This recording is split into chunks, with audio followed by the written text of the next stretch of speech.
जीवनं कविभिरीडितं कल्मषापहं श्रवणमंगलं श्रीमदाततं भुवि गृह्णन्ति मे भूरिदा जना।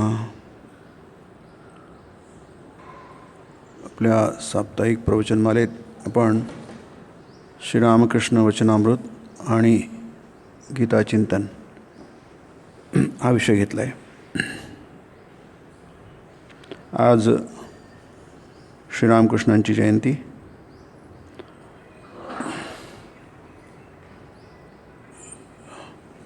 श्रीरामकृष्ण 1836 साली या धरातलावर आले। त्यांनी पदार्पण केलं, अवतीर्ण झाले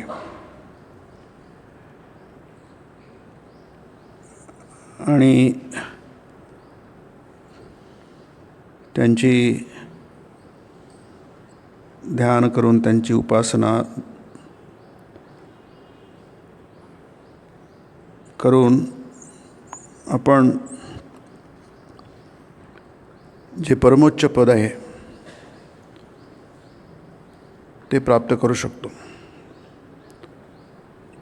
ज्या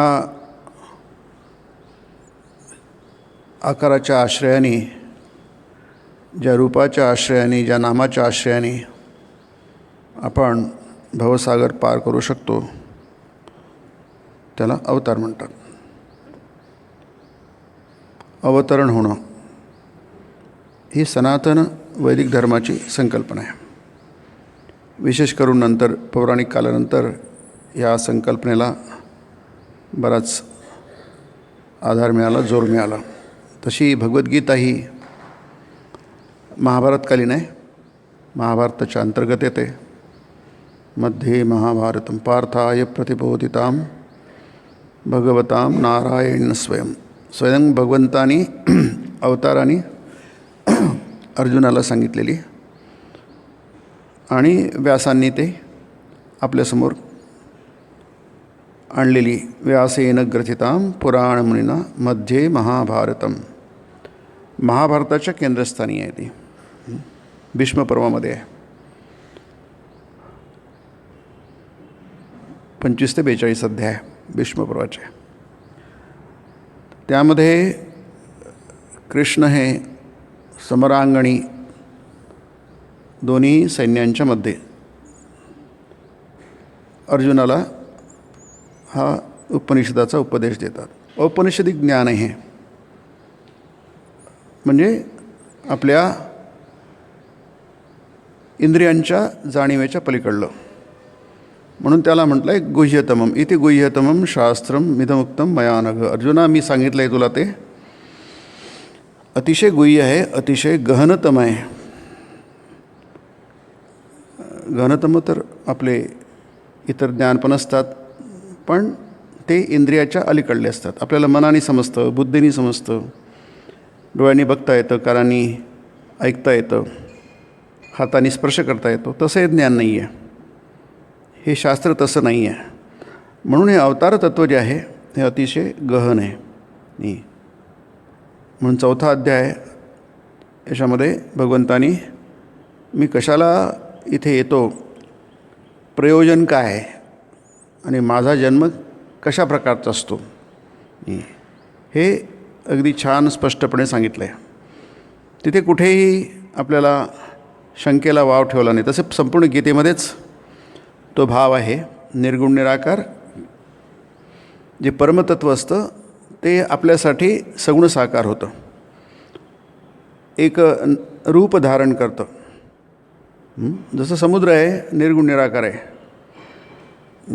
परंतु जो बघणार असतो त्यासाठी एक लाट होते, निर्माण होते, एक लहर लाट निर्माण होते। आपण म्हणतो ही लाट, एवढी मोठी लाट, ते सगुण रूप आहे आणि ते लाट हे त्याचं नाव आहे, पण आहे ते परब्रह्मच, समुद्रच आहे तो। तसंच हे जणू काही, त्याला इव म्हणतात, जणू काही परब्रह्माने हे रूप धारण केलं, हे नाव धारण केलं। कशासाठी? ज्याचा आधार घेऊन आपण भवसागराच्या पार चालले जाऊ। नाहीतर आपलं मन हे निर्गुण निराकार गोष्टीचं त्याची कल्पना करू शकत नाही. तसं मन नाही आहे आपलं, शरीर तर मुळीच नाही आहे. हा जो शरीर मन घटक आहे, कॉम्प्लेक्स ज्याला म्हणतात, बॉडी माइंड कॉम्प्लेक्स, हा जो आहे घटक आहे, हा त्यासाठी नाही आहे, तसा बनलाच नाही. जसं आपण म्हटलं की आपल्याला पोहता येतं, पुष्कळांना पोहता येतं, आणि त्याने म्हटलं आम्ही पोहून आम्ही भवसागर पार करून जाऊ, म्हणजे हा सागर पोहून पार करू, पलीकडे जाऊ. आपल्याला माहिती ते अशक्य गोष्ट आहे. पोहून काही पार होऊ शकत नाही. समुद्र फार मोठा असतो, त्याची अथांगता विशालता आपल्याला मोजता येत नाही, कल्पनेच्या पलीकडले. जो दिसतो तो फारच थोडा दिसतो आपल्याला. आपली दृष्टी 7-8 किलोमीटर जाऊ शकते क्षितिजापर्यंत, होरायझनपर्यंत. आपण तिथपर्यंत बघू शकतो, त्याच्या पलीकडे आपल्याला बघता येत नाही. पण त्याच्या पलीकडे कितीतरी पटीने समुद्र आहे. त्यालाच म्हणतात ते आपल्या मनाने कल्पना करता येत नाही. सूर्य आपल्याला दिसू शकतो, त्याचं दर्शन सकाळी होतं, दिवसभर होतं, सायंकाळपर्यंत आपल्याला सूर्याचं दर्शन होऊ शकतं. पण सूर्य किती दूर आपल्यापाशी आहे, आपल्यापासून आहे, आणि तो किती मोठा आहे याची कल्पना मानवी मनाला नाही करता येणार. पृथ्वीचीच कल्पना करता येत नाही, तर सूर्याची काय करता येणार. आणि अखिल ब्रह्मांडाची कल्पना आपल्या मनाच्या कल्पने बाहेर आहे, अतिशय बाहेर आहे. म्हणून श्रीरामकृष्ण एक दिवस भक्तांसमोर अनंत काय असतं, अनंताची कल्पना. अनंत म्हणजे काय? शब्द अनंत आहे, त्याचा अंत नाही, त्याला अनंत म्हणतात. त्याला इन्फिनिट इंग्लिश म्हणतात.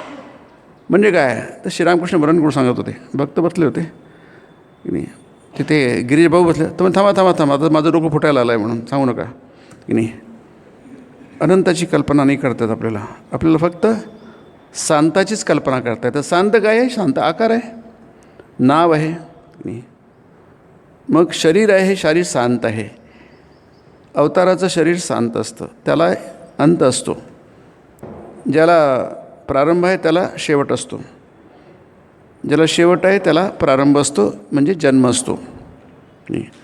परंतु अवतार तत्व असं आहे म्हणून त्याला इव म्हणतात. जणू काही खरं नाही. खरं असलं की मग खरंच जन्म होईल आहे आणि खरा मृत्यू होईल आहे. जीवाला खरा मृत्यू असतो, खरा जन्म असतो, मग तसंच देवालाही होईल आहे, म्हणून त्याला इव म्हटलं जातं. उपनिषदांमध्ये त्याला इव ध्यायती इव लेलायती इव, जणू काही तो ध्यान करतो आहे, खरं ध्यान नाही, जणू काही ध्यान करतो आहे. जणू पर्वत हे ध्यान करतात आहे, जणू आहे तिथे. लेलायती इव, जणू काही ते हालचाल करत आहे आणि खरंच हालचाल नाही. म्हणजे हे जे रूप धारण करणं आहे, ज्याचं आपण ध्यान करू शकतो, त्या रूपाचं ध्यान, रूपरहित वस्तूचं ध्यान करू शकत नाही आपण. आणि ज्याला नाव नाही आहे त्याची आपण कल्पना करू शकत नाही. जेव्हा जन्म होतो बालकाचा तेव्हा त्याला काही नाव नसतं, रूप असतं.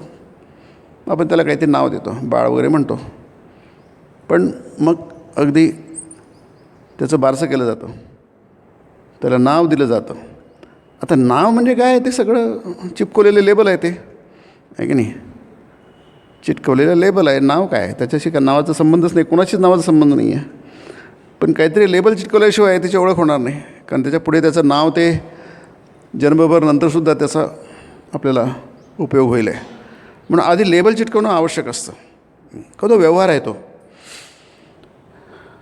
नाव आपल्याला चिटकवल्याशिवाय त्याचा व्यवहार होऊ शकत नाही, म्हणून व्यवहार करण्यासाठी आपल्याला नावाची आवश्यकता आहे. मग तसंच अवताराला काहीतरी नाव द्यावं लागतं. कोणाला बोलवायचं आहे तर मग बोलवणार कसं? त्याचं नाव घेऊन हाक मारावं लागतं ना. आपण हाक मारतो, त्याला हाक मारतो आणि मग त्याला तो ओ देतो. समजा त्याची पाठ आपल्याकडे असते, त्याचं नाव जर टाकलं तो आपल्याकडे बघतो. आधी पाठ होती, आता त्याचं तोंड आपल्याकडे असतं, आपल्या हाकेला तो ओ देतो.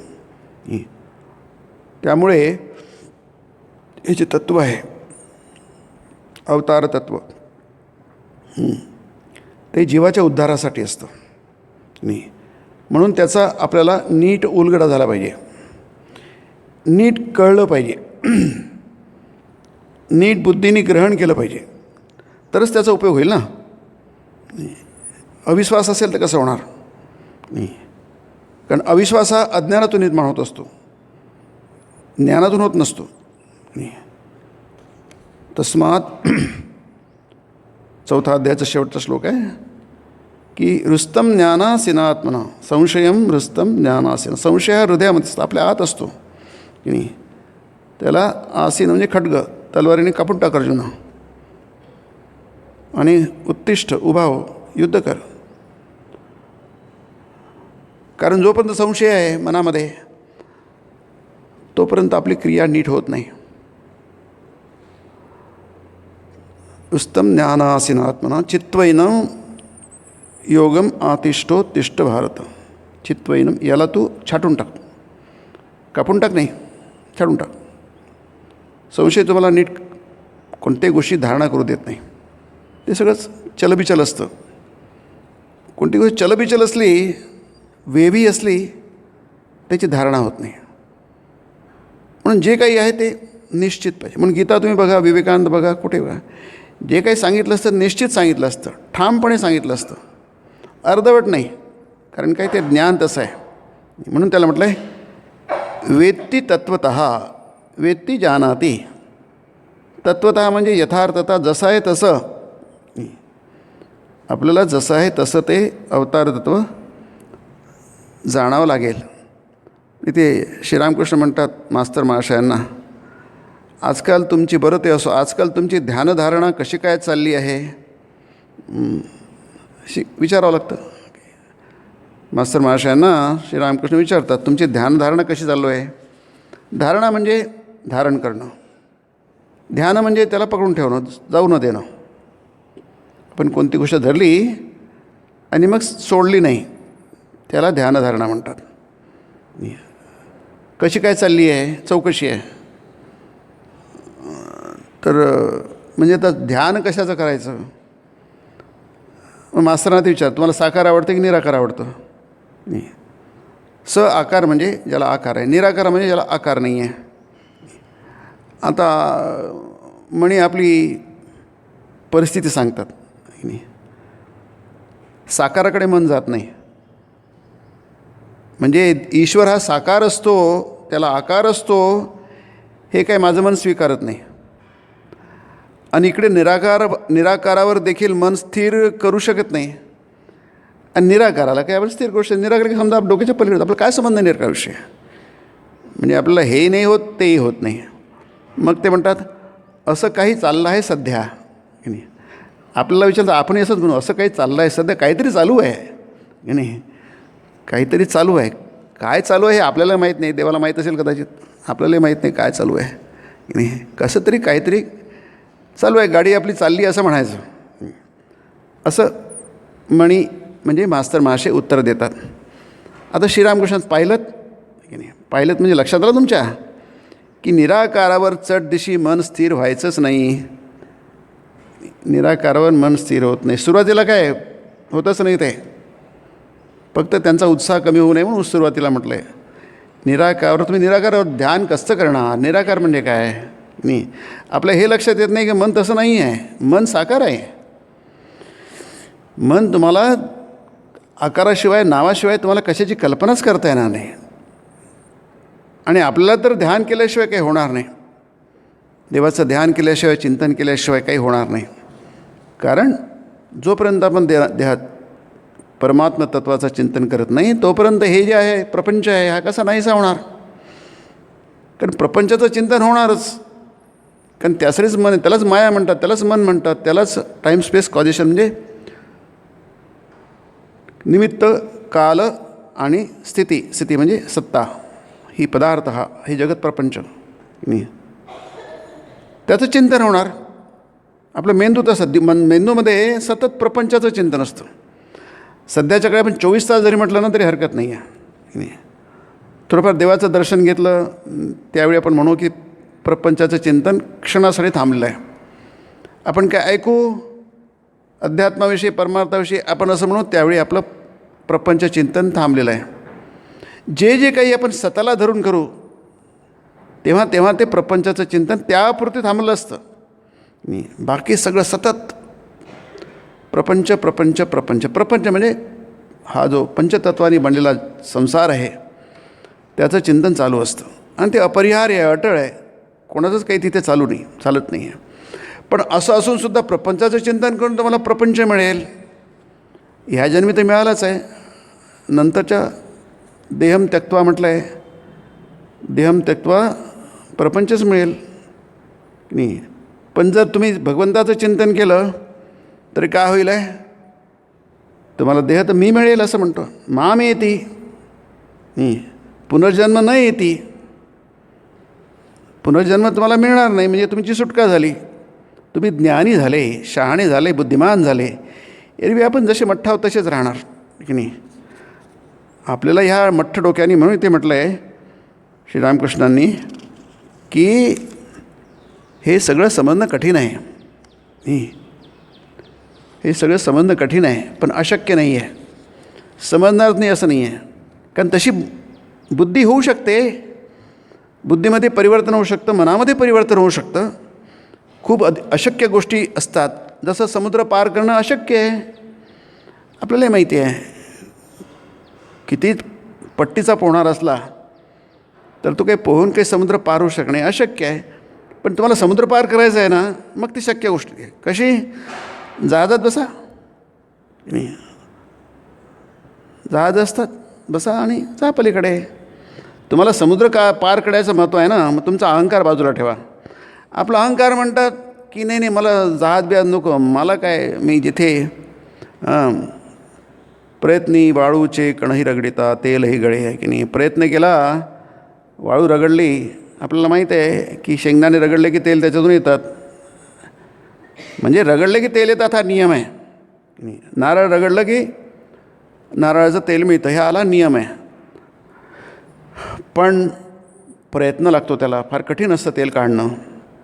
मग वाळूतून तेल काढणं किती कठीण असणार. म्हणतात ते प्रयत्न करा ना, त्यातूनही तुम्हाला मिळेल, तेल मिळेल की नाही. म्हणजे प्रयत्नाचं एवढं महत्त्व आहे. उत्साह कधी कमी होऊ न देणं, धृत्युत्साह समन्विता गीता म्हणते की नाही. तुमचा उत्साह कधीच कमी झाला नाही पाहिजे. कोणते किती काहीतरी असो, किती पराजय हो, किती अपयश असो नाही. स्वामी म्हणतात छोट्या मोठ्या पिछेहाट, आणि पिछेहाट शब्द वापरला आहे, त्याला बॅक स्लायडिंग म्हणतात आहे की नाही. छोट्या मोठ्या पिछेहाटीने तुम्ही जर तुमचा उत्साह मावळत असेल, मग तुम्ही काही सोडून द्या, नादच सोडून द्या. स्वामी तुम्ही काही तत्त्वज्ञानी होण्याच्या लायकीचे नाही, स्वामीजी म्हणतात की नाही. You are not fit to become philosopher की नाही. म्हणजे तुम्हाला त्याची धारणाच करता येणार नाही. म्हणून गोष्टी अशक्य आहेत. कशा अशक्य आहेत? मानवी प्रयत्नांनी अशक्य आहेत. जसं आपण उदाहरणाने गोष्टी समजू शकणार थोड्याफार, नाही तर कशा समजणार. जसं समुद्र पार करणं अशक्य आहे की नाही, आपल्या कल्पनेत बसत नाही आहे. जसं मी म्हटलं मग की सूर्य हा आपल्याला त्याची कल्पना करणं अशक्य आहे, अनंत आहे तो आपल्या दृष्टीने. तो किती मोठा आहे याची कल्पना मानवी मन करू शकत नाही. तो किती दूर आहे याची कल्पना मानवी मन करू शकत नाही. तुम्हाला फिगर्स मिळतील, पण त्याची कल्पना मनाने नाही करता येणार की नाही. पण तुम्ही सूर्याचं दर्शन करू शकता, तो अनंत आहे, खूप दूर आहे, खूप दूर आहे की नाही. त्याची मनाने कल्पना करता येत नाही, पण तुम्ही बघू शकता. म्हणजे अशा गोष्टी आहेत की ज्या मनाने कल्पना करू शकत नाही, बुद्धीच्या आवाक्यात येत नाही, पण त्याचं तुम्ही दर्शन करू शकता. परमात्म तत्त्व हे तुमच्या बुद्धीच्या आवाक्याच्या पलीकडे आहे, मनाच्या कल्पनेच्या पलीकडे आहे. त्याची धारणा होऊ शकत नाही, त्याचं ध्यान होऊ शकत नाही, परंतु ते शक्य आहे वेगळ्या पद्धतीने. ते सांगतात आहे म्हणेला ते पटकत. ते म्हणतात पाहिलंच श्रीरामकृष्ण, निराकारावर चढदिशी मन स्थिर व्हायचंच नाही. सुरुवातीला साकार काय वाईट नाही. आता निराकार साकाराला काय प्रॉब्लेम आहे? साकार म्हणजे मूर्ती, किंवा आपण ज्याला म्हणतो साक्षात फोटोमध्ये दिसतं साक्षात की नाही. आपल्याला कल्पना करावी लागत नाही. श्रीरामकृष्ण निर्गुण निराकार परब्रह्म आहे. आपण भजनं म्हणतो नाही, पण निर्गुण निराकार परब्रह्माची कल्पना तुम्ही कशी करणार? आणि त्याचं ध्यान केल्याशिवाय तुम्ही मुक्त कसे होणार? आणि मुक्ती तर हा आपला चरमपुरुषार्थ आहे, परमपुरुषार्थ आहे, शेवटची गोष्ट आहे ती. 4 पुरुषार्थ आपल्याला सांगितले जातात, सगळ्यांना पाठ पाहिजेत. ते हिंदूंना सगळे पाठ पाहिजेत. धर्म अर्थ काम मोक्ष आहे की नाही. म्हणजे अर्थ म्हणजे साधन, काम म्हणजे इच्छा, इच्छा भेदान, विविध प्रकारच्या इच्छा मनात त्यात निरंतर धुमाकूळ घालत असतात. जसं कारंज असतं ना, सतत पाणी त्यातून उसळत असतं, तसं आपल्या मनामध्ये सतत त्या इच्छा होत असतात, निर्माण होत असतात. ते तुमच्या हातात नाही, कोणाच्या हातात नाही. तो शरीर आहे, पण शरीराबरोबर सगळ्याच गोष्टी आल्या. जसं श्वास घेणं आपल्या हातात नाही आहे, कारण शरीर आहे म्हणून श्वास घ्यावा लागतो. ते आपल्या हातात नाही आहे, तिथे चॉईस नाही आहे. श्वास घेतला, माझी इच्छा झाली घेतला, नाही झालं तर नाही घेतला. आज खूप कंटाळा, जन्मभर काय श्वासच घ्यायचा, कशाला श्वास घ्यायचा इतक्या वेळा, की नाही. असं पण म्हणून चालणार नाही, आहे की नाही. तुम्हाला ते बोर वाटो की न वाटो, पण आपल्याला श्वास मात्र घ्यावाच लागेल, आहे की नाही. किती बोरिंग असलं तरी बरं आहे की आपल्याला जाणीवपूर्वक घ्यावं लागत नाही, नाही तर आणखीच बोरिंग झालं असतं ते. पण तुम्हाला श्वास घ्यावा लागेल. तसंच इथे पण आहे, तुम्हाला जग बघावंच लागेल, जगाचे अनुभव घ्यावेच लागतील, सुखदुःखाचे अनुभव घ्यावेच लागतील. मान अपमान यश पराजय, जसं गीतेमध्ये सांगितलं आहे, लाभा लाभो जया जयो ततो युद्धा युज्यस्व नैवम पाप ममापसती. कारण काय, हे जगात असंच जग बनलेलं आहे, द्वंद्व. स्वामी फार छान म्हणतात की माणसाला जेव्हा कळेल, अरे सुखामागून दुःख येतं, दुःखामागून सुख येतं, मानापासून अपमान येतो, अपमान मान येतो, यशानंतर अपयश, अरे हे तर सगळं असंच असतं जग. गीता तेच सांगते आपल्याला, असंच असतं. असं नसतं समजून तुम्ही जगात वापरता, आपल्याला वाटतं फक्त असंच असावं आणि तसं नसावं. म्हणजे तुमची कल्पना चुकीची आहे, की नाही. आणि त्याच्यामुळे तुम्हाला त्रास होणार, मनाला त्रास होणार, तुम्हाला डिप्रेशन येणार, औदासीन्य येणार, आणखी काय काय येणार, आहे की नाही. कारण काय, जसं नाही तसं आपण समजून चालतो. आता समजा उन्हाळा आला, आता उन्हाळा आल्यानंतर तो थोडासा त्रास होणारच, याचा उन्हाचा त्रास होणारच, कारण उन्हाळा आहे. पावसाळा आला की पावसाचा त्रास होणार, हिवाळ्यात आला की थंडी. आता वाटतं थंडी, हिवाळा किती छान होता, आहे की नाही, छान मस्त वातावरण किती छान होतं. परंतु त्यावेळी ज्यावेळी थंडी होती, थंडी केव्हा संपेल असं वाटत होतं, आहे की नाही. आता बदललं, पण आता संपल्यानंतर, आता उन्हाळा आल्यानंतर वाटतं की अरे तो हिवाळाच छान होता. हा असं असतं, हे सगळं असंच आहे. आता ते रूस आणि रशिया आणि युक्रेनमध्ये चालू आहे, युद्ध चालू आहे. 10 दिवस झाले, 8 दिवस काय झाले असतील ते, नाही. आता युद्ध कशाला पाहिजे, की नाही.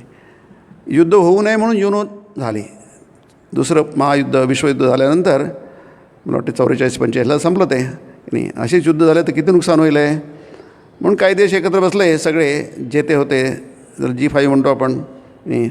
आणि त्यांनी म्हटलं की नाही, युद्ध होणं जरा फार नुकसान होतं, युद्ध व्हायला नाही पाहिजे. मग त्यांना 5 लोकांना व्हेटो पॉवर आहे युद्ध थांबवण्याचा. पण आता रशियाच युद्ध करतो, त्याला व्हेटो पॉवर आहे, तोही युद्ध करतो आहे. म्हणजे सगळ्यांनी म्हटलं आता युद्ध नको, तर रशिया म्हणजे मला युद्ध पाहिजे, म्हणजे युद्ध होणार ते. आता कुठे काय युनोला काय अर्थ राहिला आहे.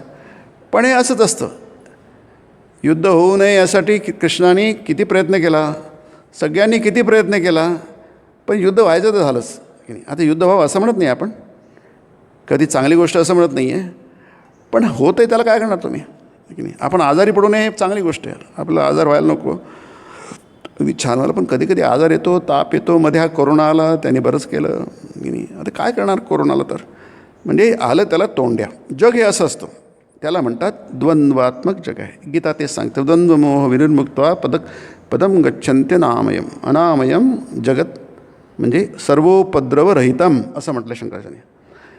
हा जग म्हणजे उपद्रव देणार. चांगला शब्द आहे उपद्रव, म्हणजे आपल्या सगळ्यांना त्याचा अर्थ कळतो, आहे की नाही. की घरात उंदरं झाले की ते उपद्रव देतात, आहे की नाही. इकडून तिकडे पळतात, तिकडून इकडे पळतात, की नाही. आपल्याला नकोसं करून सोडतात. म्हणजे जगामध्ये उपद्रव देणाऱ्या गोष्टी आहेत, हे आपल्याला स्वीकारलं पाहिजे, आपल्या मनाने स्वीकारलं पाहिजे, की नाही. त्याच्यातून वाटचाल काढायची आपल्याला. म्हणून हे म्हणी म्हणतात, अखेर त्या मातीच्या पुतळ्याचं ध्यान करणं आलं की नाही. आता श्रीराम मातीची का बरं, चिन्मय मूर्ती आहे ती. त्यांचं जे शिक्षण झालेलं आहे, संस्कार ज्यांना मिळाले आहेत आपल्यासारख्या लोकांना, किंवा मास्तर माशे एक प्रतिनिधी आपले सगळ्यांचे, की हे आकार कसं काय ईश्वर असू शकेल. आणि आज परिस्थिती अशी आहे की सगळ्यांवर ते संस्कार झाले. आज सनातन वैदिक धर्माचे संस्कार खूप कमी होऊन गेलेत. विशेष करून ही आजची पिढी आहे ना, कॉलेजमध्ये शिकलेली, इंग्रजी शिक्षण घेतलेली. त्या काळात तसंच होतं. आपल्या पारतंत्र्यात असताना, म्हणजे याच्यापूर्वी 47पर्यंत तसंच होतं की आपल्याकडे सगळे अब्राहमिक रिलिजनचे सगळे संस्कार झाले आहेत की लाईफ एकच असतं, मग ते कबरीमध्ये कयामतच्या दिवसापर्यंत राहावं लागेल, मग तुमचा निवाडा होईल आहे, मग काही जणं नरकात जातील, काही जणं स्वर्गात जातील, आणि जन्नत आहे जहन्नम आहे, असं ते आहे. आज सगळी पिढी तशाच प्रकारची विचारांची आहे. आपण अनंत अनादी आहोत, आपल्याला जन्म नाही मृत्यू नाही, न जायते म्रियते वा कदाचित. आपल्याला जन्मही नाही मृत्यू नाही, आपण त्याच्या पलीकडले आहोत, आपण आत्मा आहोत. हे जे आपल्याला सनातन धर्माने सांगितलं आहे त्याचा आपल्याला तो संस्कार आपला पुसला गेला आहे, तो पुन्हा परतावा लागेल की नाही. आपण आपले जे निधी आहेत, अमूल्य अशा गोष्टी आहेत, आपल्या वेडेपणाने मूर्खपणाने घालवून बसलो आहे की नाही. आणि आपण जे अगदी कुचकामाचं आहे ते आपण त्याच्याकडे डोळे लावून बसलो आहे. काय सनातन वैदिक धर्म स्वीकारतो आहे आणि त्याच्यातून मार्ग पण दाखवतो आहे की नाही. म्हणतात की त्यात काय चूक आहे, मातीची का बरं चिन्मय मूर्ती आहे. मूर्ती कशी काय चिन्मय असते, असते की इथे चिन्मय सोडून दुसरं काहीच नाही आहे, म्हणजे मूर्ती आहे ती पण चिन्मय असणार. वैदिक धर्म सांगतो की सगळं चिन्मय आहे. नाही, इथं चिन्मय सोडून चित्त म्हणजे चैतन्य, मय म्हणजे प्राचुर्य की नाही. चैतन्याचं प्राचुर्य आहे, चैतन्य सोडून तुम्हाला काहीच नाही आहे. सगळंच काही चैतन्यमय. सर्वम खलु इदम ब्रह्म. ब्रह्म म्हणजे चैतन्य, आनंद, सच्चित आनंद. त्याच्या सोडून जगामध्ये दुसरं काहीच नाही आहे. मग हे जे आहे सगळंच आहे, तर मग हे पण ही मूर्ती आहे, हा आकार जो आहे मातीची असो, दगडाची असो, कशाची असो की नाही, ही सर्वसाधारण मूर्ती नाही आहे. आपण आपली मूर्ती केली आणि देवाची मूर्ती आहे, खूप फरक आहे. आपली मूर्ती म्हणजे पुतळा, त्यांची मूर्ती म्हणजे तो विग्रह असतो, तो विग्रह आहे, ती प्राणवान गोष्ट आहे, सचेतन गोष्ट आहे. नाही त्याच्यामध्ये चैतन्य आहे. नाही तर कशाला आपण तिकडे जाऊन प्रणाम करू, कशाला प्रार्थना करू, काय काय सगळंच करतो. आज तर आपण भरपूर काही करतो, प्रसाद खातो, काय करतो, चरणामृत घेतो, कशाला. मग इथे बरेचसे मंदिर आहे. नागपूरला एक मंदिर आहे, पोद्दार स्टेशनच्या मागेच आहे, पोद्दार आहे, शिवाचं मंदिर आहे ते रामाचं मंदिर आहे पण आहे, राम सीता. आणि तिथं थोडंसं सगळं मार्बलचंच मंदिर आहे, खूप छान मंदिर आहे, जुनं. त्याच्या बाजूला याचे ज्यांनी मंदिर बांधलं त्या दोघंही पती पत्नीचा पुतळे आहेत की नाही. त्याला ते तो मंदिरासारखंच केलं आहे की नाही. आता ती मूर्ती आहे ना, आता ही मूर्ती आहे राम सीता याची, आणि पुष्कळ ठिकाणी असतं की नाही. जे मंदिर बांधतात ते स्वतःची आपली मूर्ती करून ठेवतात याच्यामध्ये, असं बऱ्याच ठिकाणी तुम्ही बघितलं असेल, पुष्कळ ठिकाणी आहे की नाही. पण आता ते मंदिरात आहे, त्याची पूजा होते, विग्रह आहे तो,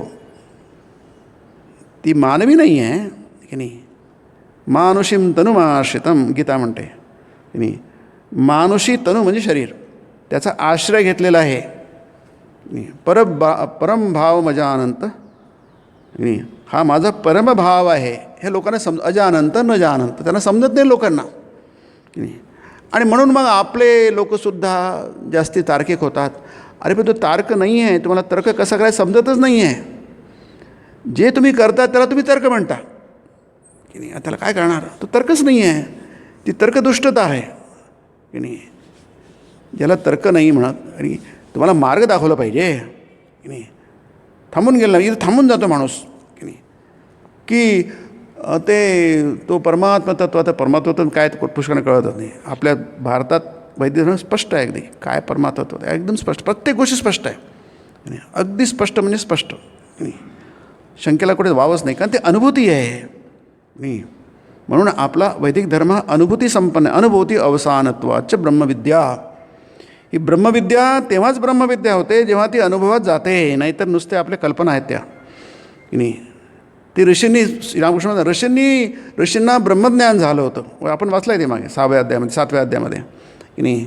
ऋषींना ब्रह्मज्ञान, श्रीरामकृष्ण सतत म्हणतात ऋषींना ब्रह्मज्ञान झालं होतं, म्हणजे त्यांना ती ब्रह्माची अनुभूती आली, त्याला ज्ञान म्हणतात. बौद्धिक ज्ञान नव्हे, त्याचा फक्त अर्थपुरुषार्थ आणि कामपुरुषार्थापुरताच उपयोग होऊ शकेल. ते नाव आहे. समुद्रामध्ये तुम्ही समुद्रामध्ये पडलेत तुम्ही असुरक्षित आहात नाही. पण तुम्ही एका छोट्या नौकेत बसले की तुम्ही सुरक्षित आहात नाही. डोंगे ज्याला म्हणतात किंवा छोट्या नौका असतात नाही, त्याला उपनिषदाने प्लव म्हटलं आहे. ती नौका आहे, तुम्ही डुबणार नाही, तुम्ही सुरक्षित आहात. परंतु किती सुरक्षित आहात तुम्ही? जास्ती सुरक्षित नाही आहे, कारण एक लाट आली तुमची नौका उलटू शकेल. म्हणून शहाणा मनुष्य काय करेल? शहाणा मनुष्य आधी बघेल याच्यापेक्षा बेटर आहे काय कोणती नौका आहे नाही, ते म्हणजे कामपुरुषार्थ त्याच्या बेटर आहे, किंवा अर्थ आणि काम आहे जोड नौका म्हणा, त्याही नौकाच आहेत नाही. मग एक चांगली मोठी लॉन्च असेल तो त्याआधी त्याच्यात जाण्याचा प्रयत्न करेल, का तिथे जाता येत नाही नच्यामुळे. ती काही समुद्राच्या जवळ नसते, ती दूर असते. नौका, छोटी नौका जवळ येऊ शकते, कारण त्याला जास्ती खोली लागत नाही, जास्ती खोल समुद्र लागत नाही. जितकं मोठं जहाज तितकं त्याला खोल समुद्र लागतो. मग तिथून तुम्ही त्याच्यात बसले म्हणजे त्याला म्हणतात धर्मपुरुषार्थ. म्हणजे तुम्ही आता जास्ती सुरक्षित आहात. त्यानंतर तुम्ही आधी बघाल हे सुरक्षित आहे पण पूर्ण सुरक्षित नाही याची, किंवा हा काय होईल सांगणे, एक मोठी लाट आली की त्याचा थप्पडा बसेल, ते 2 तुकडे होऊन जाईल. समुद्रच असो शेवटी. मग तुम्ही काय करणार? असं सुरक्षित बघणार की जिथे किती समुद्र खवळलेला असला, किती समुद्रामध्ये उलथापालथ, किती वादळं आली, तरी हे मात्र नाही, त्याला काही होणार नाही. सोत्तीर्णा खलु पांडवै रणनदी कैवर्तक केशवहा नाही. उत्तीर्ण म्हणजे पार होणं. मुलगा उत्तीर्ण झाला म्हणजे काय झाला? तो पार झाला. त्या क्लासमध्ये त्याला बसावं लागणार नाही. 10वीत होता, 10वीत तो उत्तीर्ण झाला. सोत्तीर्ण असं उत्तीर्ण, तो उत्तीर्ण झाला. पांडव उत्तीर्ण झाले म्हणजे त्या मुलाला पुन्हा 10वीमध्ये बसावं लागणार नाही. आता तो 11वीत गेला, पलीकडे गेला, वर चढविण्यात आला. आमच्याकडे ते त्याला जर हे मिळालं, मार्क कमी पडले एखाद्या विषयामध्ये, त्याला वर चढवण्यात, त्याला प्रमोट म्हणायचं, प्रमोट केलं त्याला. म्हणजे तो खरं म्हणजे त्याच वर्गात राहायला पाहिजे होता, पण थोडी दया दाखवून त्याला प्रमोट केला गेलं. सोत्तीर्णा खलू म्हणजे खरोखरच. रणनदी कैवर्त, कारण त्याचा कैवर्तक केशवा, जो जहाज चालवणार आहे तो प्रत्यक्ष भगवान आहे. म्हणून ते जहाज असं आहे, अदृढा प्लवन आहे. उपनिषदात प्लवा येते अदृढा यज्ञरूपा. ही कच्ची नौका नाही आहे, तर ही जहाज आहे. नक्कीच तुम्हाला तिकडे, त्यामुळे तुम्ही बेफिकर राहा, काही चिंता करू नका. अवतार तत्वाचं हे महत्त्व आहे की नाही. एक विमानाचा प्रवास चालू होता आणि मध्ये मध्ये विमानामध्ये ते वातावरण बदललं की ते खालीवर होतं विमान, पटकन खाली येतात, त्याला मोठे धक्के बसतात. नाही, आता लोक घाबरून जातात. स्वाभाविक आहे, त्यांना अनुभव नसतो, त्याची कल्पना नसते. पण ते जरा जास्तीच होतं. कॅप्टनने सांगितलं की काळजीपूर्वक तुम्ही बेल्ट लावा, घाबरू नका, आम्ही प्रयत्न करतो आहोत, काही होणार नाही. आता जहाज, तो वैमानिक थोडीच म्हणणार काही की आता हे पडणार जहाज आणि कोसळणार. तो तुम्हाला धीर देतो. सगळी धावपळ सुरू झाली आणि लोक जरा बरेच विचलित झाले. स्वाभाविक आहे, आरडाओरडा सुरू झाला की नाही. एक पॅसेंजरने बघितलं, त्याच्या बाजूला मुलगी बसली होती, एक छोटीशी मुलगी बसली होती, म्हणजे असेल 6-7 वर्षांची. तर ती आपलं काहीतरी चाळत होती, पुस्तकं, ते मॅगझिन असतात ना, काही चाळत होती. याला पॅसेंजरला फार आश्चर्य वाटलं. अरे सगळे लोक घाबरून गेले आहेत, आरडाओरडा चालू आहे आणि ही मुलगी म्हणते जणू काही झालंच नाही आहे. अशा प्रकारे ती काय करते, वाचत आहे, बघते, चित्र बघते ते. त्याला कुतूहल झालं. मग त्याने विचारलं, अरे तुला काही भीती वाटत नाही? म्हणजे मला नाही भीती वाटत. अरे सगळेजण ओरडून आले, तुला काय, तू तर इतकी छोटीशी मुलगी आहे, तुला काय भीती वाटत नाही? म्हणजे मला काही भीती वाटत नाही. कारण काय? कारण माझे वडील आहे ते विमान चालवून राहिले आहे की नाही. म्हणजे त्या पोरीला माहिती आहे की माझा बाप, माझे वडील विमान चालवून राहिले, आणि त्या वडिलांना माहिती आहे की माझी मुलगी इथे बसलेली आहे, विमानात बसली आहे. म्हणजे दोघांनाही माहिती आहे. त्याच्यामुळे दोघे निश्चिंत आहेत. म्हणजे अधिक काळजी तो विमानी घेतो ना, ह्याला माहिती आहे मला काही काळजी करायचं कारण नाही आहे. तसं हे उदाहरण झालं. तसंच ते म्हणते खलु पांडवै रणनदी कैवर्तक केशवा. आपल्या जहाजाचा कप्तान जर प्रत्यक्ष देव असेल तर काहीच कारण नाही आपल्याला यश मिळणार नाही. ते तर झालंच, पण तरी देखील हातपाय वगैरे चिंतावे लागतीलच ना. पण पुन्हा वाटतं की हेही तितकंच खरं की आरंभी रूपाचं चिंतन केल्याखेरीज मन स्थिर होणंही अशक्यच. आपण देखील असंच म्हणता. बरं, पण ईश्वर नाना रूपे धारण करू शकतो, मग स्वतःच्या आईच्या रूपावर ध्यान करणे शक्य आहे काय, वगैरे वगैरे. श्रीरामकडनं होय, ती आई गुरु होय आणि ब्रह्ममयीचं एक रूप वगैरे आहे. म्हणजे साकार आणि निराकार याचं जे तत्त्व आहे हे इथे श्रीरामकृष्ण सांगत आहेत की नाही. दोन्ही महत्त्वाचे आहेत. सनातन धर्मामध्ये दोन्हीला महत्त्व दिलेलं आहे की नाही. मग उपनिषद सुद्धा तसे, हे उपनिषदच आहे. गीतोपनिषद आहे, हे उपनिषद विद्या आहे, रहस्यविद्या आहे. याला श्रीमद्भगवद्गीतासु उपनिषत्सु ब्रह्मविद्यायाम योगशास्त्रे, ही ब्रह्मविद्या आहे, योगशास्त्राच्यात सांगितलेलं आहे. जेणेकरून ब्रह्मविद्या ही तुमची होणार की नाही. ती तुमच्यापासून दूर राहणार नाही, तर तुमच्या जवळ येणार. तुम्ही तेच होऊन जाणार. विद्येशी तुम्ही एकरूप होणार, त्याच्यामार्फत तुम्ही ब्रह्माशी एकरूप होणार. म्हणून इथे अवतार तत्व, यथार्थता जाणणं, यो वेत्ती तत्वतः, हे जे निराकार निर्गुण परमात्मा तत्व आहे. वैदिक सनातन धर्म असं म्हणत नाही की ते साकार आहे आणि सगुणच आहे. ते निर्गुण निराकार आहे. कारण निर्गुण निराकार असल्याविषयी आनंद कसा असणार, अनादि कसा असणार की नाही. परंतु सगुण साकार असलं तरी काही बिघडत नाही असं म्हणतात. श्रीरामकृष्ण एक छान उदाहरण देतात की समुद्रामध्ये सगळे जलच. जल म्हणजे काय, आकारहीन आहे. ही गोष्ट गुणरहित आहे, आकारहीन आहे. परंतु श्रीरामकृष्ण छान उदाहरण देतात की त्याच्यामध्ये असे काही काही भाग असतात की तिथे बर्फ असतो. आता बर्फाला आकार असतो, रूप असतं, त्याला नाव असतं. आणि ते म्हणतात कधीच इथे उदाहरण दिलं वचनामृतातच आहे की ते कधीच वितळत नाही, नेहमीच बर्फ असतं तिथे. म्हणजे नित्य सगुण साकार असलं तरी काही बिघडत नाही. कारण तुम्हाला माहिती आहे त्याच्या मागे काय आहे, ते अनादि अनंत परमात्म तत्व आहे की नाही. म्हणून ते अनादि अनंत परमात्म तत्व ज्याने सगळं जग व्यापलं आहे, आपल्यात आहे, आत बाहेर आहे आणि आपण तसेच आहोत, फक्त आपल्याला त्याची कल्पना नाही आहे. म्हणून व्यक्ती तत्वतः म्हटलं आहे. आपण साक्षात परब्रह्म आहोत. आपल्याला काही जन्म नाही आहे, आपल्याला काही मृत्यू नाही, आपण अवध्य आहोत. गीतेचा शब्द फार सुंदर, अवध्य आहोत. अवध्य किती सुंदर शब्द आहेत बघा की नाही. वध्य न वध्य, प्रत्येक गोष्टीचा वध होतो नाही, पण याचा आपला वध होत नाही आहे. देही नित्यमवद्योयम देहे सर्वस्य भारत की नाही. शेवटचा श्लोक आहे आत्मतत्वाचा, 30वा श्लोक आहे दुसऱ्या अध्यायातला की नाही. हा नित्य अवध्य आहे. देही म्हणजे देहात राहणारा तो देही, शरीरात राहणारा तो शारीर. हा देह काय आहे, आपण जसं कपड्यामध्ये आत आहोत, कपड्याच्या आत आपण आहोत. आपण दिसत नाही पण आपले कपडे दिसतात. आपल्याला लोक बघतात, आपले कपडे बघतात, आपल्याला कुठं बघतात की नाही. तसंच ह्या देहाला बघतात, पण देहामध्ये तो देही आहे तो बघत नाही. देह काय येणार जाणार, त्याचे नियम लागू असतात त्याला. आत्म्याला काही नियम लागू होत नाही.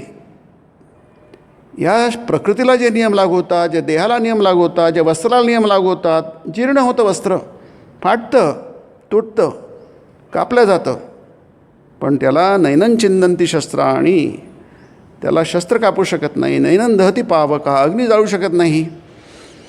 न चैनं क्लेदयन्त्यापो, त्याला पाणी भिजवू शकत नाही.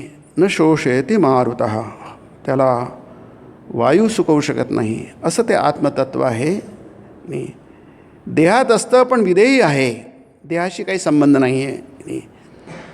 आणि हे आपण हा जीव परमात्म्याशी निरंतर जोडला गेला आहे, फक्त त्याला माहीत नाही. आता मास्टर म्हणतात निराकाराचा अनुभव कसा काय असतो. म्हणजे माणसाचा जो अहंकार आहे की नाही, कारण तो संस्कार आहे, काय त्यात संस्कार पडला आहे की परमात्म तत्व जे अनादि अनंत तत्व आहे ते कसं काय आकार धारण करू शकेल की नाही. हा बुद्धीचा गर्व आहे की नाही. साधारण माणसाला नाही पडणार, ज्याच्यात बुद्धी असते त्याला बुद्धी आहे असं वाटतं, त्याच्यामध्ये हा अहंकार खूप येतो. त्याच्यातला अहंकार फार पक्का असतो. याचं वर्णन काय करताच यायचं नाही. आता श्रीरामकृष्ण विचार करतात, ते कसं आहे सांगू, आता काय सांगणार कपाळ आहे की नाही. पुष्कळ ठिकाणी आहे. श्रीरामकृष्ण एकदा भक्तांबरोबर बसले होते आणि ते खूप प्रयत्न करत होते की समाधीमध्ये गेल्यानंतर कसा अनुभव होतो. भक्तांनी विचारलं, ते सांगतात आहे की नाही, सांगण्याचा प्रयत्न करतात आहे, खूप सांगतात आहे. आणि शेवटी काही त्यांना ते सांगता येणार, ते रडायला लागले. मी तुम्हाला सांगण्याचा किती प्रयत्न करतो आहे, मला जे माहीत आहे, मला जे अनुभूती आहे, मला जो अनुभव होत आहे, मला जे झालेलं माहीत, मी आपल्याला शेअर करायला पाहिजे. शहाणे करून सोडावे सगळं जण, जे मला माहिती आहे ते इतरांना सांगा, कळायला पाहिजे. मी माझ्याकडे घाललं होतं काय, ते काय ट्रेड सिक्रेट आहे काय आत्मतत्व म्हणजे, किंवा सगळ्या पुस्तकाचे हक्क याच्या प्रकाशकाधीन आहे आणि तुम्हाला काही छापायचं असेल परवानगी घ्या. इथे परवानगीवर लागत नाही, सगळं फ्री आहे, मुक्त आहे. आत्मज्ञान हे मुक्त असतं, त्याला काही तिकीट लागत नाही. म्हणून स्वामीजी गेले होते अमेरिकेमध्ये, त्यांनी आधी ते ब्युरोच्या मार्फत लेक्चर दिले. म्हणून हे काय नको, आत्मज्ञान आहे, ब्रह्मविद्या ही फुकट असते, ते काही त्याला काही तिकीट लागत नाही, त्याची काही फी नसते, मुक्त आहे, निःशुल्क आहे ते. मग ते सांगायला लागले, जे सांगण्यासारखं नाही आहे, सांगता येत नाही, पण श्रीरामने खूप प्रयत्न करतात आहे. शेवटी ते त्यांच्या डोळ्यातून पाणी आलं, रडायला लागले. ते म्हणे, अरे मला तुम्हाला सगळं सांगायचं आहे रे, काहीच लपवून ठेवायचं नाही आहे, पण आई माझं तोंड दाबून धरते, असं म्हटलं त्याने. आता आई तोंड दाबून, आम्हाला वाटायचं लीला प्रसंगात शारदानंद मान लिहिलं आहे, आम्हाला आई काय खाष्ट आहे, चांगलीच तर गोष्ट सांगतात आहे, ही तोंड दाबायची गरज काय आहे. त्यावेळी आम्हाला कुठे कळत होतं की श्रीरामकृष्ण जी गोष्ट शक्य नाही ती शक्य करून दाखवण्याचा प्रयत्न करत होते. जी गोष्ट अशक्य आहे, आमच्या प्रेमापोटी ते शक्य करून दाखवण्याचा प्रयत्न करतो. पण त्यांना कळलं की ते शक्य नाही आहे. नंतर साकार निराकाराच्या दर्शनसमयी होणाऱ्या अनुभूतीसंबंधी थोडे सांगून पुन्हा चूप राहिले. हा इथला लीला प्रसंगामध्ये खूप सुंदर याचं वर्णन आहे. इथे म्हणून हे जे आहे हे सूक्ष्म तत्व आहे. इदम तु ते गुह्यतमं प्रवक्ष्याम्यनसूयवे ज्ञानविज्ञानसहितं यज्ञात्वा मोक्षसे शुभात. अशुभ संसारापासून मुक्त होतो, मोक्षसे अशुभात. अशुभ म्हणजे प्रपंच, संसार, मोह, अज्ञान, अविद्या, याला म्हणतात प्रपंच. मोक्षसे अशुभात. मी तुला अर्जुना 9व्या अध्यायाचा पहिला श्लोक आहे. इदम तु ते गुह्यतमं प्रवक्ष्याम्यनसूयवे. तुला का सांगतो, तुझ्यामध्ये असूया नाही, दोषदृष्टी नाही आहे. मी आपल्याला दोष बघण्याची सवय आहे. नाही, प्रत्येक गोष्टीत दोष नाही, निर्दोष गोष्ट आहे तिथे पण दोष बघतो. कारण काय, आपल्याला अक्कल आहे असं आपल्याला वाटतं, आपल्याला फार समजतं असं आपल्याला वाटतं, समजत असो की न समजत असो, पण आपल्याला आपल्या बुद्धीविषयी फार जास्तीची खात्री आहे, आपल्याला कळतं. कारण आपल्याला इतरांना कळत नाही, पुष्कळशा ज्यांना काहीच कळत नाही त्यांच्याविषयी आपल्याला कळतं. ज्ञानम विज्ञानसहितम. ज्ञान पुस्तकी ज्ञान, विज्ञान म्हणजे अनुभूती. म्हणून श्रीरामकृष्ण म्हणतात दूध पाहिलेलं आहे याला म्हणतात ज्ञान, नाही. पण दूध प्यालेलं आहे आणि ते आपल्या अंगी लागलं आहे त्याला म्हणतात विज्ञान. ज्ञान विज्ञान सहितम. त्याला ज्ञानही आहे, अपरोक्ष ज्ञान आहे आणि परोक्ष ज्ञानही आहे. अपरोक्ष म्हणजे जे डोळ्याने बघता येत नाही, परोक्ष म्हणजे जे बघता येतं. अपरोक्ष मराठीमध्ये त्याचा उलटा अर्थ होतो. पर म्हणजे दुसऱ्याचा, अक्ष म्हणजे डोळे. आपण दुसऱ्याच्या डोळ्याने बघितलं आहे, त्याची आवश्यकता आहे. शिक्षक काय करतात आहे, नाही, त्यांना जे माहीत आहे, ज्यांना मुलांना माहीत नाही ते सांगतात. नाही, जे परोक्ष असतं, दुसऱ्याचं ज्ञान जे आहे, पुस्तकातलं ज्ञान आहे, आपल्या अंगी आलं पाहिजे. दूध आहे, आपण ते प्यायला पाहिजे आणि हृष्टपुष्ट व्हायला पाहिजे. परंतु हे जितकं शक्य आहे, मानवी सामर्थ्याने जितकं शक्य आहे तितकं करून घ्यायला पाहिजे. परंतु हे माहीत असायला पाहिजे आपल्याला. म्हणून श्रीरामकृष्ण उत्तर फार छान देतात. काय समजलात म्हणजे तुम्हाला काय समजलं हे समजून घ्यायला पाहिजे. हे सांगतात काय समजलात हे सारं नीट यथार्थपणे समजण्यासाठी साधना अत्यंत आवश्यक होय. आपल्याला इथे स्पष्टपणे सांगतात हे सगळं कळू शकतं. कदाचित आपल्याला थोडं कळेल, 10%. श्रीरामकृष्णांना 100% कळलं होतं. आपल्याला 10%, 2% कळेल, पुरेसं आहे आपल्यासाठी. आपण साधे लोक आहोत. श्रीरामकृष्ण अवतार होते, त्यांना कशासाठी आले होते? ते उद्धार करण्यासाठी युगपुरुष होते, अवतार पुरुष होते. नाही, त्यांचं कार्य फार सुंदर आहे गीतेमध्ये.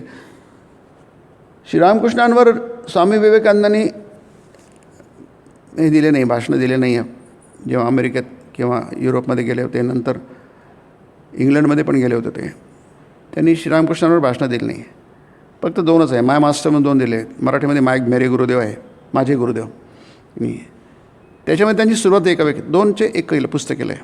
त्यामध्ये यदा यदा धर्मस्य ग्लानिर्भवति भारत अभ्युत्थानम धर्मस्य, त्याची सुरुवातच त्यांनी तशी केली आहे. गीतेच्या अध्यायातले 5 ते 9 श्लोक त्याच्यामध्ये. तदात्मानं सृजाम्यहं सृजामि अहं सृजामि.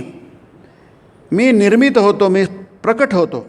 सृजामि, माझं सृजन होतं, मी प्रकट होतो. स्पष्ट आहे. बहुनी मे व्यतीतानि जन्मानि तवच अर्जुन. अर्जुना, तुझेही खूप जन्म झालेले आहे. तवच अर्जुन, तुझे पण भरपूर जन्म झाले, माझे पण बरेच झालेले आहे. म्हणजे जीवाचा पण जन्म होतो, पुन्हा पुन्हा तो पण येतो, अवतार पण येतात. बहुनी मे व्यतीतानि जन्मानि, जन्म व्यतीत झालेले आहेत माझे, बहु म्हणजे अनेक. स्पष्ट आहे. परंतु फरक काय आहे? तान्यहं सर्व वेत्थ, तान्यहं सर्व वेत्थ न त्वं वेत्थ परंतप. मला सगळं तान्यम सर्व मला माहिती आहे ते अर्जुना, तुला मात्र माहीत नाही आहे. हा फरक आहे. म्हणजे अवतार जे असतात, अवतार आणि अवतार तुल्य की नाही. आपल्याकडे अशी कल्पना आहे की तो काही मेसेंजर येत नाही आहे, देवदूत येत नाही आहे. इतर धर्मामध्ये देवदूत असतो, मेसेंजर असतो तो की नाही, क्राइस्ट द मेसेंजर की नाही. आणि तो देवाचा मेसेज घेऊन येतो, संदेश घेऊन येतो आणि लोकांना सांगतो. अशी ती अब्राहमिक रिलिजनची, म्हणजे यहुदी, इस्लाम आणि ख्रिश्चॅनिटी की नाही, त्यांचा एक हे असतो, नबी असतो. नबी म्हणजे जो संदेश घेऊन येतो. तुमचा नबी कोण आहे? आमच्याकडे नबी कोण नाही आहे की नाही. अवतार हा नबी नाही आहे. म्हणजे कोणीतरी आला आणि तो संदेश सांगितला असं नाही आहे. आपल्यामध्ये तसं नाही आहे. नाही, आपल्यामध्ये काय, मी जन्मतो, सृजाम्यहम अहम सृजामि, मी जन्मतो, प्रत्यक्ष परब्रह्म येतं. कारण आपल्याकडे ही जी मुक्तीची कल्पना फार सुंदर आहे, ही कुठेच नाही आहे. आत्माची स्वामींचं ते मद्रासमध्ये भाषण आहे, स्वामी जेव्हा कोलंबोहून आले, म्हणजे अमेरिकेतून प्रथम आले. इतकं सुंदर प्रथम त्याच्या भाषणाचा प्रारंभच आहे, पूर्ण एक पॅराच आहे की भारत म्हणजे काय, अशा त्या भारताचे आपण सुपुत्र आहोत असं स्वामीजी म्हणतात. आपण ज्या भारताचे सुपुत्र आहोत, भारत काय आहे आणि जिथे काही नव्हतं तिथे होतं. शेकडो परकीय स्वाऱ्यांना पुरून उरणारा असा आपला भारत देश, फार सुंदर वर्णन आहे ते स्वामींचं. गेलं गेलं खूप गेलं, टिकलं टिकलं ते पण खूप टिकलेलं आहे अजूनही की नाही. इतकं टिकलेलं आहे की ते अजूनही जगाला पुरून उरेल इतकं टिकलेलं आहे. आणि ते सांगण्यासाठी कोणी सांगून कसं जाणार? त्यासाठी महापुरुष यावं लागतं, प्रत्यक्ष भगवंत येतात की नाही. नष्ट होतं काळाच्या ओघामध्ये, बऱ्याचशा गोष्टी नष्ट होतात की नाही. आज भारत सोडून काहीच शिल्लक नाही आहे. जे काही ज्ञान आहे, आत्म्याचं ज्ञान आहे की नाही, परलोकाचं ज्ञान आहे, हे जगाला त्याला मान्यता आहे की फक्त जे काही शिल्लक आहे भारतातच आहे. तत्त्वज्ञाला म्हणतात. तत्त्व म्हणजे काय? तत्त्वज्ञान म्हणजे तत् म्हणजे परब्रह्म. परब्रह्म आणि जीव एक आहे हे त्याला ज्ञान, त्याला तत्त्वज्ञान म्हणतात. तो वेगळा नाही आहे. तत्त्वमसी त्याला म्हणतात तत्त्वज्ञान. तत् म्हणजे ते परब्रह्म, त्वम म्हणजे तुम्ही आम्ही, असी म्हणजे क्रियापद आहे, तेच तू आहेस. श्वेतकेतो तत्त्वमसी, त्यात काही फरक नाही आहे की नाही. हे अगदी सुस्पष्टपणे सांगणारा की नाही. अगदी असंच आहे. जोपर्यंत आपल्याला समजत नाही, आपण स्वीकारत नाही, तोपर्यंत त्याच्यावर विश्वास ठेवा. श्रद्धस्व तात श्रद्धस्व, हे बाळा त्याच्यावर श्रद्धा ठेव, श्रद्धा ठेव, कारण हे अनुभूती आहे की नाही. आपल्याला आपलं आज तसं नाही आहे, आपल्यावर कसं शक्य आहे, कसं शक्य आहे की नाही. कारण आपलं मन तसं नाही आहे, आपली साधना नाही आहे, तपस्या नाही आहे, काही नाही. म्हणून आपलं कसं शक्य आहे, कसं शक्य आहे म्हणतो. तो जो मेंढी आहे म्हणतो मी कसं शक्य आहे, मी कसं सिंह असणार, कसं शक्य आहे, कसं शक्य आहे. कारण इतके दिवस तो मेंढ्यांबरोबरच राहिलेला आहे. त्यामुळे मी सिंह आहे त्याला कल्पनाच करता येत नाही, त्याला गर्जनाच करता येत नाही. सिंहासारखी त्याला गर्जनाच करता येत नाही. तो घाबरतो, त्याला अशक्य वाटतं. ते अशक्य नाही आहे, तो सिंहच आहे. फक्त तो स्वतःला मेंढी समजतो आहे. तसंच आपण परब्रह्मस्वरूप आहोत. तत्त्वमसि अयमात्मा ब्रह्म प्रज्ञानम ब्रह्म, हे 4 महावाक्य आहेत ना की नाही. हे यासाठी आहे, प्रत्येक वेदातलं एक एक महावाक्य आहे. त्याला वाक्य नाही, महावाक्य म्हणतात नाही. एका वाक्यामध्ये ती संपूर्ण अनुभूती प्रकट झालेली आहे. पण आपल्यापेक्षा दूरची गोष्ट वाटते. म्हणून इतक्या जवळ येतात. जसं आपल्याला तोंड आहे, आपल्या हाताने जेवू शकतो, जितकं शक्य आहे तितकं आपण तोंड थाकू शकतो. लहान मुलाला तसं जेव घालता येत नाही. मग काय, त्याचं तोंड जेवढं उडू शकतं तेवढाच घास घ्यावा लागतो आणि त्याला भरवावा लागतो. त्याला स्वतः जेवता येत नाही. आणि त्याला म्हटलं तू जेव आपल्या हाताने, आणि आम्ही कसं जेवतो बघ, त्याला काय उपयोग आहे, काय फायदा नाही. त्याला जीव घालावं लागतं. जितका त्याच्या तोंडात मग तितकाच घास करावा लागतो, त्यात टाकावं लागतं. हे वैदिक धर्माला समजलेलं आहे की नाही. जेवणाशी मतलब आहे, पोट भरण्याशी मतलब आहे. तुम्हालाही जेवायचं आहे, त्या पोरालाही जेवायचं आहे. त्याला वंचित कसं ठेवता येईल आहे. म्हणून आपल्या याच्यामध्ये कोणाच वंचित ठेवलं जाणार नाही. तुम्ही कशी असा काही असं, सगळ्यांना एंट्री आहे, प्रवेश आहे. परंतु साधना अत्यंत आवश्यक आहे. मग ती साधना कशी असो की नाही, कोणत्याही प्रकारची असो की नाही. नुसतं देवाला लोटांगण घातलं तरी साधना आहे, फार मोठी साधना आहे. देवा मी तुला शरण आलेलो आहे. ततः पदम तत्परिमार्गितव्यम. 15वा अध्याय. ततः म्हणजे तदनंतर, तत्परिमार्ग त्या मार्गावर जायला पाहिजे, म्हणजे वाटचाल करायला पाहिजे. ततः पदम तत्परिमार्गितव्यम. कशी, कुठपर्यंत पोहोचायला पाहिजे. यस्मिन गता न निवर्तन्ति भूयः. जिथे गेल्यानंतर पुन्हा तुम्हाला इकडे परत यावं लागणार नाही. तुम्ही ज्ञानी झाले, तुम्ही अज्ञानात नाही. आता तुम्हाला तमेव चाद्यम पुरुषम प्रपद्ये, त्या आद्यम पुरुषाला मी शरण जातो आहे या भावनेनी. तमेव चाद्यम पुरुषम प्रपद्ये. प्रपत्ती, शरणागती. आपल्याला माहिती आहे, किती म्हटलं की प्रपंच हा मिथ्या आहे तो. नांतो न चादिर न च संप्रतिष्ठा अश्वत्थमेनं सुविरूढमूलम असंगशस्त्रेण दृढेन चित्वा. असंगशस्त्राने ह्या संसार वृक्षाचा छाटून टाका. सुंदर आहे. असंगशस्त्र आहे ते. असंग म्हणजे अनासक्ती. जी गोष्ट नाहीच आहे ती तुम्ही आहे कशाला म्हणता. नाहीच आहे ती, 100% नाही आहे. कशावरून नाही आहे, ज्यांना माहीत आहे त्यांना सांगतात ते. असं आहे, आम्हाला माहिती आहे, आम्हाला ज्ञान आहे, तुम्हालाही होईल आहे. असंगशस्त्रेण, असंगाला तिथं शस्त्र म्हटलेलं आहे. जसं शस्त्राशिवाय आपल्याला काही करता येत नाही. भाजी कापायची शस्त्र पाहिजे. असंगशस्त्रेण दृढेन चित्वा. अगदी निर्ममपणे, दृढतापूर्वक, पक्क अगदी छाडून टाका. ततः पदम तत्परिमार्ग. नंतर तुम्ही त्या मार्गावर चाला. इथं बघता, साधना हवी. टाळेबंद खोलीतील जडजवाहीर बघण्याची, हस्तगत करून घेण्याची इच्छा असेल तर खटपट करून किल्ली आणून दाराचं कुलूप उघडून ते बाहेर काढलं पाहिजे. जडजवाहीर आहे, आपल्याला आपल्याच घरात शिरायचं आहे. किल्ली शोधताय, सापडत नाही. कुठेतरी आहे, दिसली, कुठेतरी पडली ती की नाही. आपल्याला दाराबाहेर उभं राहावं लागतं, चढफडावं लागतं नाही. मग खटपट करून कुठून तरी किल्ली शोधावं लागेल की नाही तर आपल्याच घरात आपल्याला शिरता येत नाही आहे. इथे काय मुंबईला काही ते झालं, ते 2 मित्र होते, ते 20 गेली. त्यांना 20व्या मजल्यावर की 32व्या मजल्यावर जायचं होतं. ते म्हणे आता इतक्या मजल्याला पायी जावं लागेल आपल्याला, आता काय करायचं. मग त्यांनी म्हणे आता काय करा, आता इतकं फारच कठीण आहे ते, एक मजल्यानं. असं करू, आपण गोष्ट सांगू आहे की नाही. गोष्ट सांगितल्यानंतर आपल्याला वेळ कसायला कळणार नाही. दोघांबद्दल आधी मी सांगतो. नाही आधी मी सांगतो. अरे मला सांगू दे आधी आहे की नाही.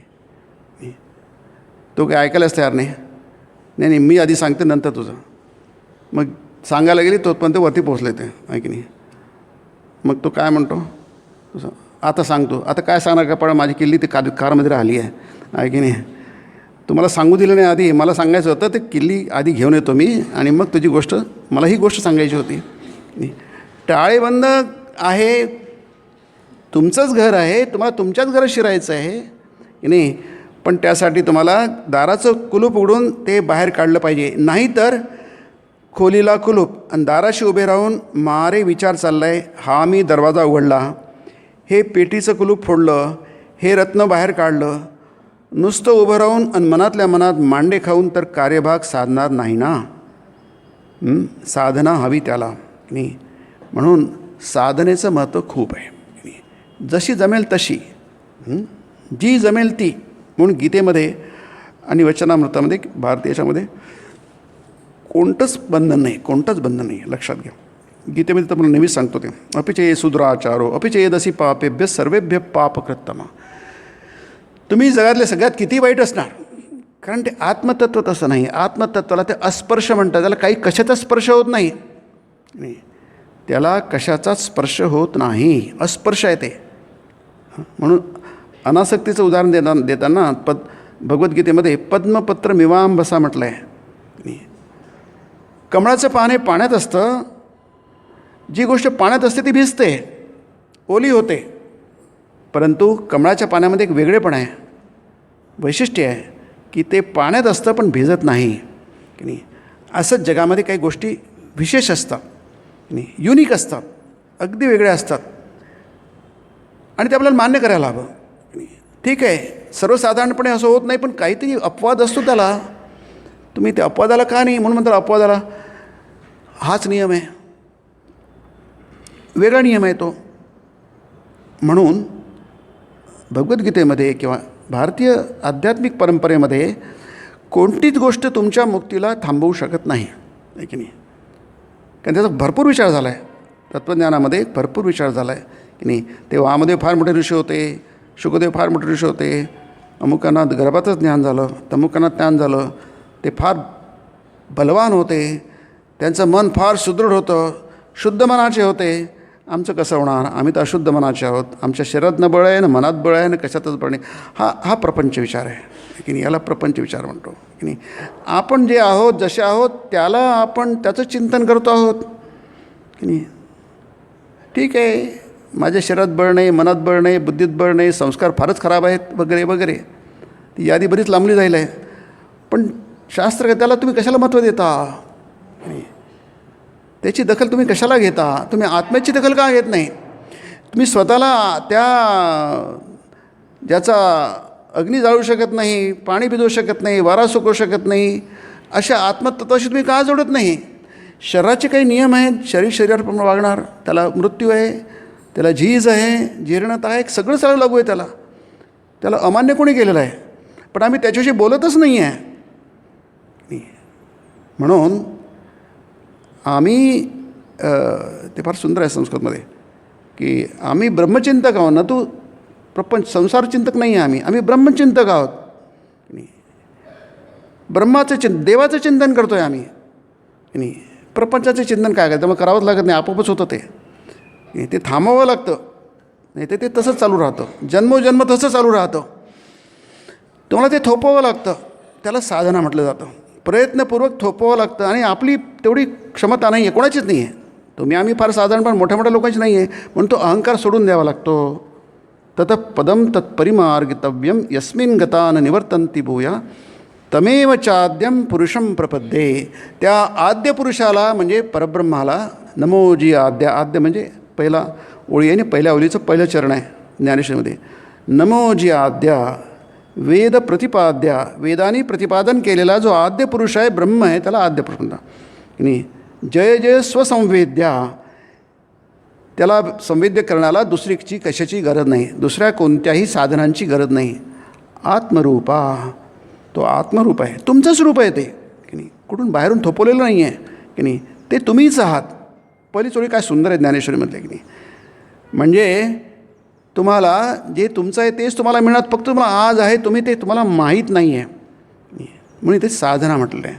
साधना म्हणजे आपण जाणतो, काय जाणतो की जे ऋषींनी जाणलेलं आहे. ऋषी तुमच्या आमच्यासारखेच होते की नाही. अवतार जे आहेत, अवतार काय आहे? अवतार म्हणजे ते ब्रह्मतत्व ऋषींच्या हृदयामध्ये प्रकट झालं होतं की नाही. अगदी अवतारांच्या जीवनातसुद्धा शरीराच्या देहाच्या मर्यादा असतात. जसं राम मर्यादा पुरुषोत्तम होते की नाही. म्हणजे मर्यादा म्हणजे एक अविशिष्ट चाकोरीमध्ये त्यांनी वागलेत, ते त्याच्या पलीकडे नाही गेले. म्हणून राम हे धर्मावतार आहेत. कृष्ण हा धर्मावतार नाही आहे की नाही. कृष्णा काय म्हणतात त्याला परिपूर्ण अवतार म्हणतात. 16 कला आहेत, रामाच्या 12 कला आहेत. त्याला पूर्ण कृष्णस्तु भगवान स्वयं एते चांस कला पुंस कृष्णस्तु भगवान स्वयं. भागवतामध्ये एक वर्णन आहे, अवतारांचं बरंच वर्णन आहे. ते म्हणतात हे अंश आहे, कला आहे, आणि त्याचे काही पार्ट आहेत. पण कृष्ण मात्र प्रत्यक्ष भगवान आहेत. म्हणून कृष्णामध्ये तुम्हाला ते मर्यादावर दिसणार नाही. सगळ्या मर्यादा त्यांनी तोडून टाकल्या की नाही. राम हे मर्यादा पुरुषोत्तम आहे, धर्माचे अवतार आहेत की नाही. परंतु कृष्ण हा पलीकडला आहे, कोणत्याच नियमामध्ये बसत नाही, कोणत्याच मर्यादेमध्ये बसत नाही की नाही. सगळं तोडून टाकतं. कृष्णाचं एक असं अद्भुत व्यक्तिमत्व आहे की ते आपल्या कल्पनेच्या पलीकडलेलं आहे. तिथे बुद्धी खुंटीत होते की नाही. मानवी बुद्धी तिथे खुंटीत होतं. ते समजणं कृष्णाचं चरित्र फार कठीण आहे की नाही. म्हणून स्वामी इथे आहे, गीता म्हणजे श्रीरामकृष्ण म्हणतात, गीता म्हणजे प्रत्यक्ष भगवंत ज्ञानेश्वरीमध्ये आहे की नाही. ती काही ज्ञान नाही आहे. शुकदेवाविषयी म्हटलं आहे, ज्ञानाची मूर्ती आहे, प्रत्यक्ष ज्ञान आहे. म्हणून इथे परित्राणाय साधूनां विनाशाय च दुष्कृतां, वाईट गोष्टींचा नाश, चांगल्या गोष्टीची संस्थापना हे करण्यासाठी अवतार येतात. म्हणजे आपल्याकडे जे काही थोडंसं हीन असेल जीव म्हणून, त्या मर्यादा अवतार पुरुषांमध्ये सुद्धा असतात, परंतु त्या त्यांना बाधक होत नाहीत. रामाने असं केलं, कृष्णाने तसं केलं, शिवाने तसं केलं, हे आपल्यासाठी त्यांच्यासाठी नाही आहे. म्हणून हे जाणणं की त्यांचा जन्म, आजचा जन्मदिवस आहे, जन्म दिव्य आहे, लौकिक नाही आहे. आपलं कोणी नाव घेऊन, आपलं ध्यान करून कोणाचं काही मुक्ती होणार नाही. परंतु भगवंत म्हणतात माझा जन्म दिव्य आहे, माझं कर्म दिव्य आहे, हे जाणून पुनर्जन्म न येते, त्याला पुन्हा पुनर्जन्म मिळणार नाही. म्हणजे पुनर्जन्म त्याचा होणार नाही, तो माझ्याशीच एकरूप होईल. भक्त्या माम अभिजानाति यावान यश्चास्मि तत्वतः ततो माम तत्वतो ज्ञाता विशते तदनंतरम. भगवंताला शरण गेलं, त्याची भक्ती प्राप्त करून गेली, अभिजानाति मला तो जाणतो, आणि त्याच्यानंतर माझ्यात तो प्रविष्ट होतो. विशते तदनंतरम, आता त्याच्यापुढे काही सांगण्यासारखं राहत नाही आणि ऐकण्यासारखं राहत नाही. त्याला म्हणतात आत्मानुभूती परिपूर्ण. गीतेमध्ये हाच विषय आणि वचनामृतामध्ये हाच विषय. आपण पुढच्या प्रवचनामध्ये याचा विचार करू पुन्हा. ओम निरंजनम नित्यमनंतरूपम भक्तानुकंपाधृतविग्रहं वै ईशावतारं परमेशमीड्यं तं रामकृष्णं शिरसा नमामि. ओम शांति शांति शांति. हरि ओम तत्सत्. श्रीरामकृष्णार्पणमस्तु.